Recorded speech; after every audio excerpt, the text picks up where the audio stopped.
그 조사와 구인을 거부하고 있는 윤 전 대통령 측에서 오늘 법원에 구속 적부심, 구속이 적합한지에 대해서 따져달라라는 부분을 청구했는데 실체적으로 또 절차적으로 위법하다라는 게 지금 입장입니다. 이게 어떤 근거일까요? 저는 사실 윤 전 대통령이 이번 주 월화 중으로 청구할 것 같았는데 제 예상보다는 조금 늦었습니다. 저는 사실은 이 지난주 금요일, 토요일에 윤 전 대통령이 변호인과 4차례 이상 하루에 접견한다고 해서 구속 이 적부심 청구 초안과 수정을 거치기 위해서 이렇게 변호인들과 끊임없이 접견을 하는 거라고 예상을 했었거든요. 그런데 아무래도 강제구인 시도가 계속 이어지다 보니까 이 청구서의 완성이 조금 늦어져서 아마 오늘 청구서를 넣은 것 같습니다. 지금 주장하고 있는 것은 결국 구속영장 실질심사 때 주장하는 것과 동일한 겁니다. 그러니까 실체적으로 이게 죄가 되지 않는다라는 것은 뭐 지금 현재 받고 있는 특수공무집행 방해 같은 혐의도 결국 적법한 공무집행이 아니었다, 적법한 체포영장 집행이 아니었다라는 취지로 아예 죄 자체가 성립되지 않는다라는 주장들인 거거든요. 직무유기나 뭐 직권남용이나 이런 부분들도 역시나 이 법상 성립하지 않는다라는 영장 실질심사 때 했던 주장을 계속해서 되풀이하는 것이다라는 생각이 들고요. 이 또 특검 수사 자체가 절차적으로 위법하다는 거죠. 지금 윤 전 대통령은 재판 과정에서도 계속해서 특검이 인계와 사건에 대해서 인계와 이첩 부분에 대해서 혼동을 일으켰기 때문에 아예 이 사건의 이 재판 진행이든지 수사 자체가 위법하다라고 계속 주장을 하고 있습니다.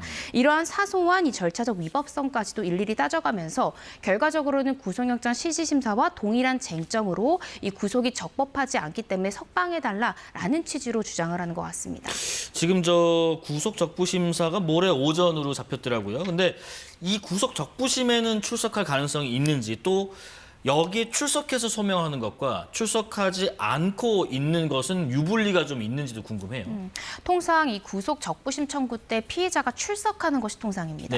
그렇기 때문에 저는 출석할 가능성이 대단히 높다는 생각이 들고요. 결과적으로 구속 적부심 이 심사 때에는 윤 전 대통령이 출석을 하고 특검 수사에 불응한다라는 그런 것이 실제로 발생을 한다면 우리가 예측해 볼 수 있는 것은 윤 전 대통령이 내란 특검뿐만 아니라 김건희 여사 특검이나 최상병 특검 등 특검 수사는 일체에 불응할 가능성이 높다라는 것이 조금 더 선명하게 드러나는 것 같습니다. 아마도 이 구속 적부 심사를 청구하겠다라는 것은 변호인보다는 윤 전 대통령의 의사였을 가능성이 전 더 크다고 생각이 듭니다. 변호인 입장에서는 사정 변경이 전혀 없고요. 심지어는 영장 발부 전까지는 그래도 조사와 재판에 성실하게 응하다가 영장 발부 이후에는 돌연 태도를 돌변해서 지금 조사 자체를 응하지 않고 있잖아요. 그러면 이 구속 적부심 청구에도 결론은 사실은 기각될 가능성이 매우 농후한 상황이거든요. 그래서 변호사 입장에서는 구태여 구속 적부심을 우리가 청구해야 되겠냐라는 거에 대해서 좀 회의적인 법적 의견을 줬을 가능성도 있지만 윤 전 대통령이 아마도 이전에도 체포가 됐을 때는 체포 적부심, 구속이 됐을 때는 구속 적부심, 매 단계마다 피의자가 가지고 있는 모든 이 법적 권리를 다 행사하고 있기 때문에 윤 전 대통령의 의지로 강행했을 가능성이 높다라는 생각이 듭니다. 그러다 보니까 이 부분도 좀 궁금증이 드네요. 그러면 특검 말고 일반 형사재판에도 출석하지 않거나 그러지 않는 것이 더 낫다라는 판단을 할 수도 있는 것인가요?